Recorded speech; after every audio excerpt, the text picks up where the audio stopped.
Good evening बच्चों। फिर से हम लोग फिजिक्स की पढ़ाई स्टार्ट करते हैं आज। ठीक है। लास्ट क्लास में हमने यहाँ तक डिस्कस किया था कि भाई डिस्प्लेसमेंट और डिस्टेंस हमने दो चीज़ें सीखी थी। एक तो रेफरेंस, फ्रेम ऑफ रेफरेंस सीखा था। Frame of reference, frame of reference क्या है? वो कोऑर्डिनेट सिस्टम है। कोऑर्डिनेट सिस्टम है जहाँ से आप मेज़रमेंट करते हो। फ्रॉम वेयर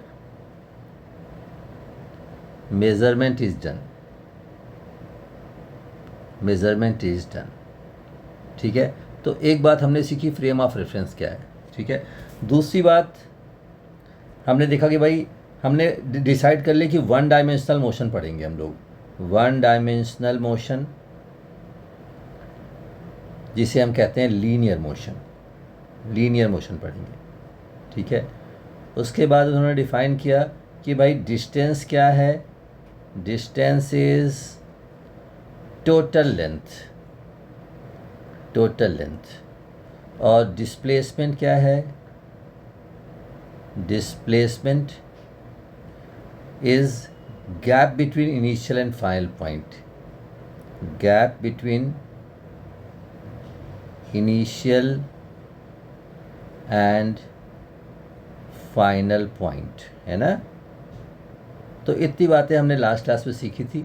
जैसे मैं एक एग्जांपल लूँ कि भाई आपने एक फ्रेम ऑफ रेफरेंस यूँ ले लिया। This is the X axis, this is the Y axis and this is the Z axis. ठीक है।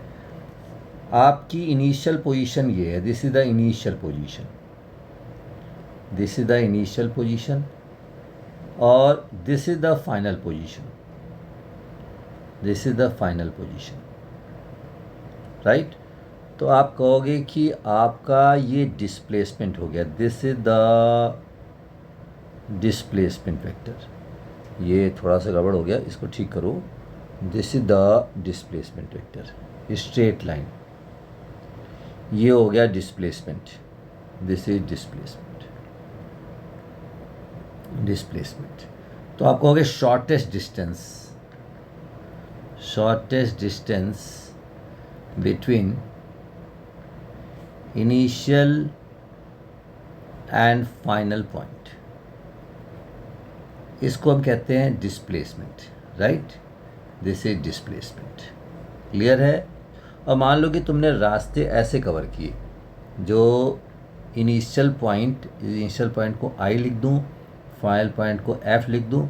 आप यूं चलते हुए आ रहे हो, यूं ऐसे ऐसे आए। ठीक है। तो ये जो लेंथ है, पाथ लेंथ, पाथ लेंथ को हम क्या कहते हैं? डिस्टेंस ट्रैवल कहते हैं, डिस्टेंस ट्रैवल। अब ये मोटी बात हो गई, मतलब 3 डायमेंशन में बात हो गई। लेकिन इन्होंने हमें शुरू में कहा कि हम लोग आपको केवल लीनियर मोशन की बात करेंगे, वन डायमेंशनल मोशन की बात करेंगे। तो अगर आप वन डायमेंशनल मोशन की बात करो, वन डायमेंशनल मोशन की बात करो, तो इन्होंने कहा कि भाई ओ से चले, ए तक गए और ए से वापस बी पे आ गए, वापस बी पे पहुंच गए। सो आप कहते हो दिस इज द डिस्प्लेसमेंट। बहुत सिंपल सी बात है, दिस इज द डिस्प्लेसमेंट। ठीक है। और ये total length O A plus A B, ये हो गया डिस्टेंस ट्रेवल, डिस्टेंस। तो यार इतनी बात तो आपको बड़े आसानी से समझ में आ गई बात। ठीक है ना। पढ़ लेना, बिना पढ़े साइंस और फिजिक्स आएगी नहीं। तुम सोचोगे कि कोई तुम्हें पढ़ा देगा, तो कोई पढ़ाता नहीं है। बस ये समझ लो कि पढ़ोगे, समझोगे, तो आगे तुम्हारा रास्ता शुरू हो जाएगा। ठीक है। अब देखो, यहाँ तक हमने पढ़ा था, फिर से आगे पढ़ते हैं। Displacement is the net change in the position of an object between two given instant of time. ऐसे एग्जाम में लिखोगे, distance is the net change in position of the object between the two given instant of time. A complete description of physical quantity like displacement require specifying both a direction and a numerical value with units। मतलब direction चाहिए और numerical value चाहिए। तो इसको हम कहते हैं vector. आगे चल के आप पढ़ोगे, इसी को हम कहते हैं वेक्टर। जिसके पास मैग्नीट्यूड और डायरेक्शन दोनों होती है वो वेक्टर कहलाते हैं। The numerical value with units of such a physical quantity is called magnitude. सही बात है, वो उसका मैग्नीट्यूड हो गया। The magnitude of displacement is the distance between the objects position at two instant. वही बात कह रहा है जो यहाँ पे उसने लिखी थी, सेम बात बोल रहा है, दिस 2 पॉइंट्स आर सेम। ठीक है। The distance of the direction of displacement is specified from the position at the first instance towards the position at the second instance। यही बताया मैंने आपको। ये देखो, ये इनिशियल से फाइनल की पोजीशन की जो लाइन है वो डिस्प्लेसमेंट कहलाती है। To describe the total distance travel only the numerical value with unit is required, not the direction. Distance की बात होगी तो डायरेक्शन नहीं चाहिए, not the distance, not the direction of the motion. The SI unit, भाई SI unit का मतलब क्या हुआ? System international. SI is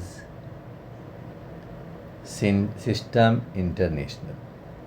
system international हम लोग पढ़ेंगे बाद में, मैंने एक वीडियो बनाई हुई है, तुम चाहो तो देख सकते हो, लेकिन वो 11th की है, बस जानते रहो। उस पर हम लोग डिस्कस करते हैं कि भाई कौन कौन से फंडामेंटल फिजिकल क्वांटिटीज़ हैं, मास, लेंथ, टाइम, टेम्परेचर, उनकी यूनिट्स क्या है, उनके डायमेंशनल फॉर्मूले क्या हैं, उसको अभी छोड़ते हैं। For example in figure 4.4 between 0 to 16 second the total distance travel by the athlete is 160 metre. यही बात कर रहा है, दिस एंड दिस 160 मीटर की डिस्टेंस ट्रेवल करता है, but her displacement is 40 metre. लेकिन ये उसका डिस्प्लेसमेंट हो गया, this is the displacement. Simple है।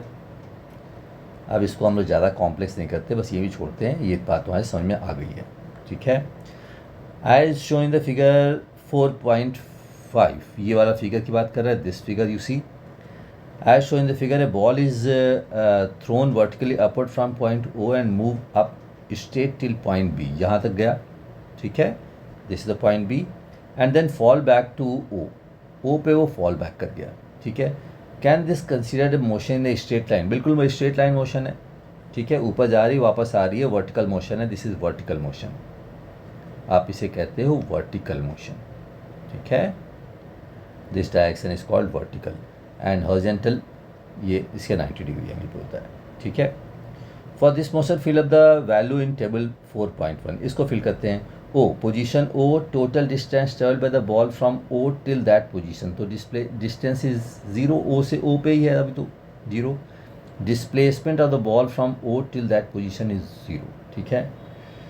पोजीशन A पर आ गया, A पर आ गया तो 40 centimetre total distance travel by the ball is 40 centimetre. 40 centimetre upward direction में डिस्प्लेसमेंट भी हो गई। ध्यान दो, ये डिस्प्लेसमेंट है और ये डिस्टेंस है, समझना ध्यान से। पॉइंट B पे पहुंच गया, पॉइंट B पे तो डिस्टेंस हो गई 140 सेंटीमीटर और डिस्प्लेसमेंट भी हो गई 140 सेंटीमीटर। सही। पॉइंट C पे आ गया, पॉइंट C पे आ गया, इसका मतलब 140 चला, 140 plus 60 back, 140 plus 60 is equal to 200 centimetre वो चल चुका है। जबकि उसका डिस्प्लेसमेंट केवल हुआ 80 सेंटीमीटर, क्योंकि यही तो डिस्प्लेसमेंट होगा भाई, दिस इज द डिस्प्लेसमेंट। ठीक है, डिस्प्लेसमेंट। O पे वापस आ गया, O पे वापस आ गया तो डिस्प्लेसमेंट 0 हो गया और 140 ऊपर गया, 140 नीचे आया तो ये हो गया 280 सेंटीमीटर, 280 सेंटीमीटर। तो total distance travel is 280 centimetre. आसान है, मेरे से कर सकते हो तुम। नहीं समझ में आया तो मुझे कमेंट देना, मैं फिर से बता दूंगा तुम्हें। ठीक है। Analyse the data field in table 4.1 and choose which of the following is true for displacement. It is never 0, ये तो सीधा ही गलत हो गया, 0 तो हुआ है यार वापस। ठीक है। Its magnitude can be greater than the total distance travel. Magnitude total distance travel से ज़्यादा हो ही नहीं सकता। ठीक है। Its magnitude is less than और equal to the total distance travel, हो सकता है। इज़ लेस देन और इक्वल टू, बिल्कुल सही बात है। Its magnitude is less than the total distance travel in all cases. All cases में तो नहीं कह सकते। आप देखो यहाँ पे देखो 140 140 है, 40 40 है, तो ऑल केसेस में कैसे कह सकते हो? तो आप थोड़ा लॉजिक लगाना सीखो। इससे आपको बता रहा है कि बी लॉजिकल। कॉम्पिटिटिव एग्जाम के लिए थोड़ा सा लॉजिक लगाना पड़ेगा, स्ट्रेट फॉरवर्ड चीज़ें नहीं आती, राइट ना। पॉज एंड पॉन्डर, एक एक लाइन पढ़नी है बेटा, बता दिया है तुम्हें। अगर तुम्हें सीखना है तो एक एक लाइन पढ़ो, लॉजिक लगाओ, डिस्कस करो, ठीक है। In the example of an athlete running back and fourth on a straight track, 4.4 figure पे बात कर रहा है। When will be the displacement of the athlete will B zero. यार डिस्प्लेसमेंट उसका जो वापस आ गया 4.4 फिगर पे आ जाओ, 4.4 इज दिस, वापस यहाँ पे आ गया तो t is equal to zero पे है, t is equal to 10 second पे, तो 10 सेकेंड में गया और 10 सेकेंड में वापस आया तो 20 सेकेंड हो गया, सीधी सी बात है। When will the displacement of the athlete will be zero, t is equal to 20 second पे उसका डिस्प्लेसमेंट जीरो हो जाएगा, क्योंकि 10 सेकेंड में गया और 10 सेकेंड में वापस आया। लॉजिक क्लियर हुआ। t is equal to zero, t is equal to 10, back यहीं पे आ गया, t इज इक्वल टू 20 हो गया, 20 सेकेंड हो गया। What will be the total distance travel in that case, तो टोटल डिस्टेंस कितना हो जाएगा, टोटल डिस्टेंस कितना ट्रेवल किया था वो शायद कहाँ गया, ये 100 मीटर गया था, 100 मीटर वापस आएगा तो टोटल कितना हो जाएगा, 200 मीटर हो जाएगा, 200 मीटर हो जाएगा, right. Fuel used up in the vehicle depends on which of the following, justify your answer. Fuel used up in A vehicle depends upon which of, total distance travel, obviously बात है total distance travel पर करेगा, displacement पे नहीं भाई। मैंने कितनी distance, मैं यहाँ से चला, मैं मान लो कि लाजपत नगर से चल रहा हूँ और गया रेलवे स्टेशन, वापस घूमता हुआ दूसरे रास्ते से यूं करता हुआ पहुंच गया, तो यार डिस्टेंस जो ट्रैवल करूंगा उसी पे तो फ्यूल डिपेंड करेगा, है ना। अदरवाइज़ तो मैं हमेशा वापस अपनी जगह पे आया था, मेरी टंकी भरी रहनी चाहिए थी, ठीक है। जस्टिफाई आंसर, डिस्प्लेसमेंट पे डिपेंड नहीं करेगा, ठीक है। क्वेश्चन नंबर 3 पे आ जाओ। A ball rolls down an incline track as shown in the figure, यहाँ से चला नीचे आ गया, ठीक है। 10 centimetre, 20 centimetre, 30 centimetre, right. A straight line motion, assuming the straight point of the ball O to be origin, ये आपका ओरिजिन है 0, ठीक है। Can its motion from O to D be depicted along a horizontal line as shown in the figure 4.3। 4.3 में हमने क्या देखा है, यहाँ देखो इस तरीके से रिप्रेजेंट कर रहे हैं, ठीक है। कह भाई इंक्लाइन सरफेस है, क्या इसे मैं ऐसे रिप्रेजेंट करता हूँ, और the value of total distance travel and magnitude of displacement from O equal और different at position A B C and D, A B C and D, ठीक है। अब देखो इसको अगर आप ऐसे रिप्रेजेंट कर दो, इसको मैं ऐसे रिप्रेजेंट कर देता हूँ, दिस इज़ ओ, यहाँ से हम चले ऐसे जा रहे हैं, मैंने इसी चीज़ को हॉरिजॉन्टल रिप्रेजेंट कर दिया, बोला कि 4.3 की तरह रिप्रेजेंट करो, this is O, this point A, this point is B, ये 40 सेंटीमीटर है, ये 10 सेंटीमीटर है, ध्यान से देखना, दिस इज़ 40, दिस इज़ 10, सी आ गया, सी यहाँ से 20 सेंटीमीटर है, 20 सेंटीमीटर है, और सी से आप चले जाओ डी, डी आ गया 30 सेंटीमीटर, दिस इज़ 30 सेंटीमीटर, ठीक है, दिस इज़ 30 सेंटीमीटर, यहाँ तक पहुँच गया आप। तो अब क्या पूछ रहा है वो देखते हैं भाई। बोल रहा है कि assuming the starting point of the ball O to be origin, can its motion from O to D be depicted along a horizontal line, दिखा दिया हमने horizontal line पे as shown in the figure, are the value of total distance travel and magnitude of displacement from O equal or different at position A B C D, तो one direction motion कर रहा है तो distance और displacement दोनों बराबर होंगी, distance is equal to displacement, क्योंकि वन डायमेंशन में चल रहा है, one dimension, no return back, कभी वो वापस आता ही नहीं है, तो डिस्टेंस और डिस्प्लेसमेंट बराबर ही होंगे। And magnitude of displacement from O equals at और different at point A B C D, तो हर पॉइंट पे सेम रहेगा, यहाँ पे उसका डिस्टेंस हो गया 40, यहाँ पे हो गया 50, यहाँ पे हो गया 70 और यहाँ पे हो गया 100, सारे के सारे सेंटीमीटर में है, देख लो। यूनिट लिखनी बहुत ज़रूरी है एग्ज़ाम में, ठीक है। जब भी आप पढ़ाई करो लिखो, यूनिट ज़रूर लिख लो, ठीक है। जहाँ तक हमने डिस्कस कर लिया,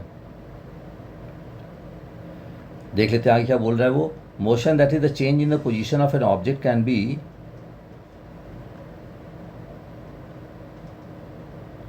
motion that is the change in object of a position of object can be described in terms of total distance traveled by the object and its displacement.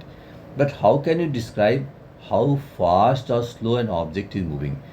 वो कह रहे भाई इससे आप कैसे मालूम करोगे, डिस्टेंस तो समझ में आ गई, लेकिन वो कैसे मालूम करोगे कि बॉडी कितनी तेज चल रही है या कितनी स्लो चल रही है, राइट।